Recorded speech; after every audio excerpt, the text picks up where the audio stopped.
Pemirsa, gunung api Ile Lewetolok di Lembata, Nusa Tenggara Timur erupsi. BMKG mencatat gunung api tersebut mengalami gempa hingga 65 kali.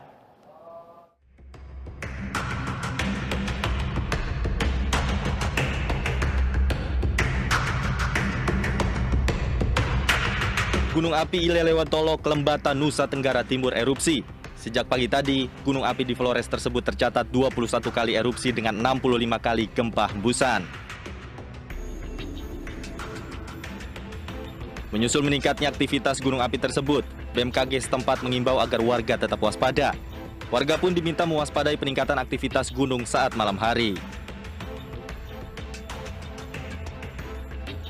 5 kali gempa hembusan, ada 17 kali tremor non harmonik, ada 9 kali gempa harmonik, ada 1 kali gempa fase banyak, ada 5 kali gempa vulkanik dalam, 3 kali tektonik lokal, dan 8 kali tektonik jauh. Status gunung api Ile Lewetolok saat ini masih dalam level 3 siaga dengan rekomendasi zona bahaya 3 km dari puncak.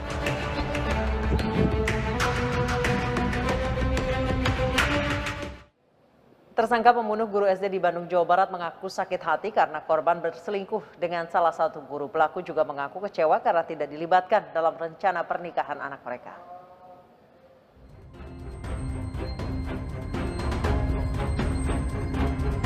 Polisi berhasil mengungkap motif pembunuhan yang dilakukan Nono Mujianto, tersangka penusukan terhadap mantan istrinya yang merupakan guru SD di Kecamatan Coblong, Bandung, Jawa Barat. Tersangka mengaku korban berselingkuh dengan seorang pria yang berprofesi sebagai guru di sekolah tempat korban mengajar.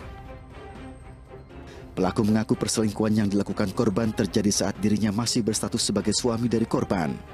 Pelaku yang bercerai dengan korban sebelumnya terjadi pada tahun 2007 silam dan berencana akan rujuk sebagaimana yang diinginkan oleh korban. Sakit hati kenapa, Pak? Bisa diceritakannya?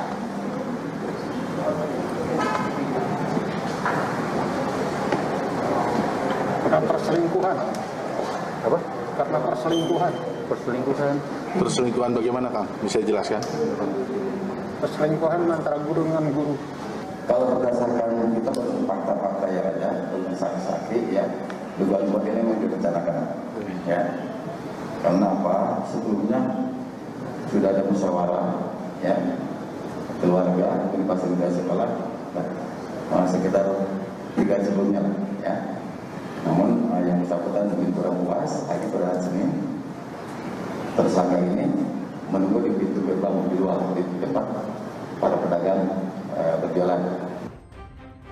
Dari tangan tersangka, polisi menyita barang bukti senjata tajam yang digunakan pelaku untuk menghabisi korban. Untuk mempertanggungjawabkan perbuatannya, tersangka dijerat pasal 340 KUHP dengan ancaman hukuman mati atau pidana seumur hidup.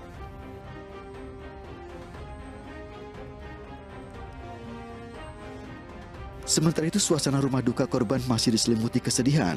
Keluarga dan rekan-rekan sesama guru mendatangi rumah korban di Bandung, Jawa Barat. Anak pertama pelaku mengaku tidak menyangka jika ayahnya tega membunuh ibunya.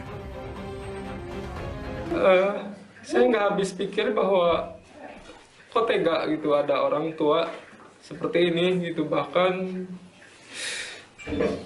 di depan murid-murid kan gitu, bisa dibilang di depan murid-murid almarhum gitu ya. Keluarga berharap polisi menghukum pelaku seadil-adilnya sesuai hukum yang berlaku. Untuk mengantisipasi dampak buruk kecelakaan, warga secara swadaya memasang tumpukan ban bekas di Bukit Bego Imogiri. Tumpukan ban bekas dianggap warga dapat meredam dampak jika kembali terjadi kecelakaan.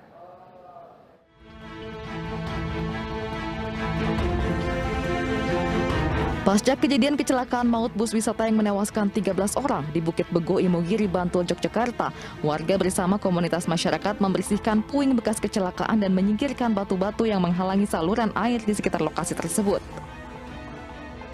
Bahkan warga secara swadaya mengumpulkan ban mobil bekas untuk diletakkan di sekitar tebing yang sering menjadi titik kecelakaan selama ini. Peletakan ban dilakukan agar dampak kerusakan bisa diredam jika kembali terjadi kecelakaan sehingga korban bisa diminimalisir. Ratusan ban bekas dipasang di sekitar tebing yang menjadi titik lokasi kecelakaan bus. Hal ini merupakan bentuk kepedulian warga dan komunitas agar dampak kerusakan kendaraan bisa diredam sehingga korban dapat diminimalisir. Koordinasi dengan pihak-pihak terkait, stakeholder yang bertanggung jawab atas kewenangan jalan maupun prasarana jalan dan keselamatan jalan, kita nanti akan mengkaji ulang apakah yang harus dilakukan ke depan guna mencegah terjadinya laka lantas lagi di jalur ini. Bus pariwisata JE Trans menghantam tebing di sekitar Bukit Bego, Imogiri, Bantul, Yogyakarta pada Minggu siang. 13 penumpang meninggal dan 34 penumpang lainnya terluka. Bus membawa 42 karyawan pabrik konveksi asal Sukoharjo, Jawa Tengah. Setelah bertahun-tahun, seekor buaya hidup dalam jeratan ban di lehernya. Seorang pecinta hewan dengan dibantu warga akhirnya berhasil mengevakuasi ban dari leher buaya tersebut.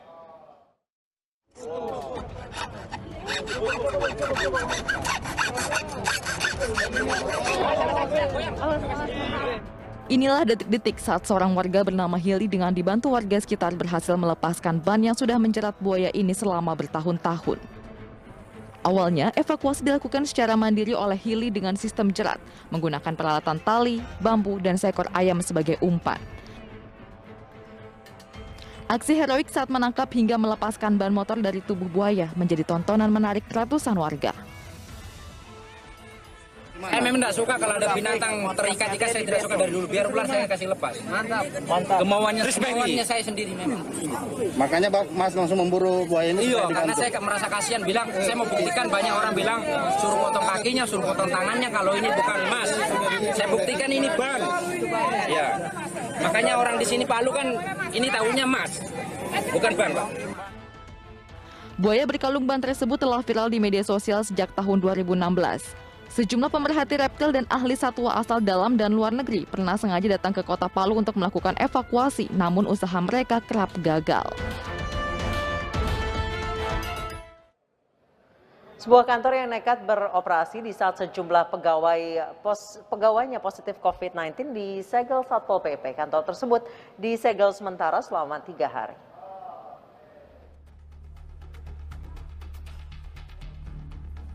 Satu persatu pegawai kantor ini meninggalkan ruangan setelah kantor mereka dirazia Satpol PP DKI Jakarta. Kantor ini disegel lantaran kedapatan tetap beroperasi tanpa protokol kesehatan meski sejumlah karyawannya terpapar COVID-19.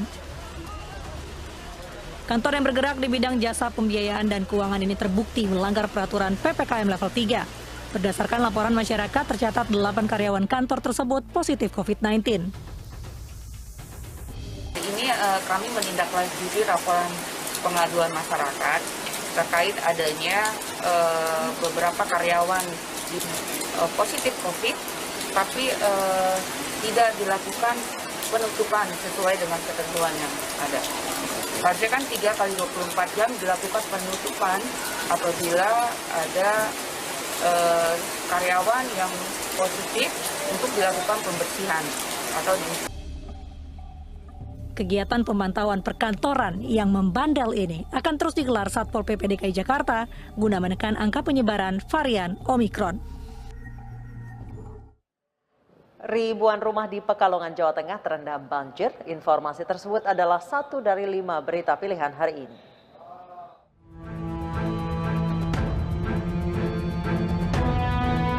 Seorang wanita muda tewas terlindas bus Transjakarta di pintu keluar Terminal Tanjung Priuk, Jakarta Utara. Sopir bus Transjakarta yang keluar dari Terminal Tanjung Priuk tidak melihat korban di depan kendaraannya. Korban diperkirakan berumur 20 hingga 23 tahun. Sebelumnya ia berjalan menyusuri pagar halte bus Transjakarta di pintu keluar terminal. Korban terjatuh saat menginjak bagian jalan beda ketinggian. Saat bersamaan melintas bus Transjakarta. Korban tanpa identitas ini tewas ketika di lokasi kejadian dengan luka parah di bagian punggung. Jasadnya langsung dibawa ke RSCM.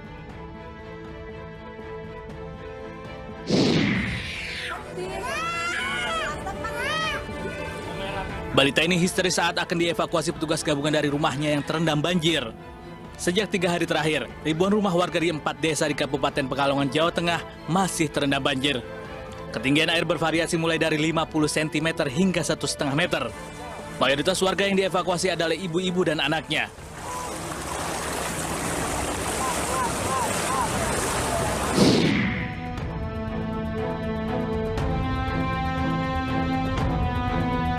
Inilah detik-detik evakuasi pekerja pipa yang tertimbun longsor di Kelapa II, Tangerang, Banten. Petugas mengerahkan alat berat guna mempercepat proses evakuasi. Saat longsor, terdapat 8 pekerja yang sedang membuat galian proyek pipa air. Diduga insiden naas itu terjadi lantaran tanah yang tidak padat sehingga longsor dan menggulingkan pipa. Guna kepentingan penyelidikan, kepolisian memeriksa sejumlah warga di sekitar lokasi kejadian dan pekerja yang selamat.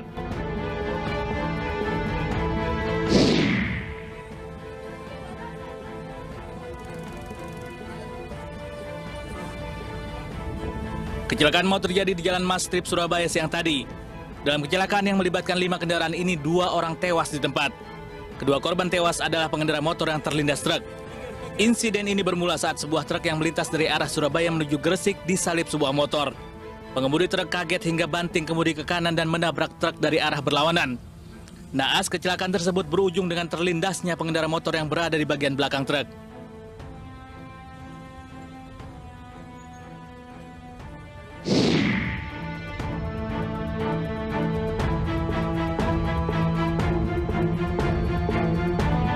Seorang pengendara sepeda motor tewas di Jalan Raya Buaran, Durensawit, Jakarta Timur setelah motor yang dikendarainya bertabrakan dengan sepeda motor lain dari arah berlawanan. Diduga jalan yang licin membuat korban tak dapat mengendalikan kendaraannya. Pria yang tidak mengenakan helm mengendarai sepeda motor custom atau nomor yang telah dimodifikasi. Korban bernama Marianto tewas di lokasi kejadian, sementara pengendara motor lainnya mengalami luka-luka. Petugas kepolisian unit Laka Lantas Durensawit yang tiba di lokasi langsung meminta keterangan sejumlah saksi. Jasad korban dibawa ambulans ke Rumah Sakit Cipto Mangunkusumo, Jakarta. Kini kasusnya ditangani petugas kepolisian unit Laka Lantas Polsek Durensawit. Akibatnya arus lalu lintas sempat mengalami kepadatan.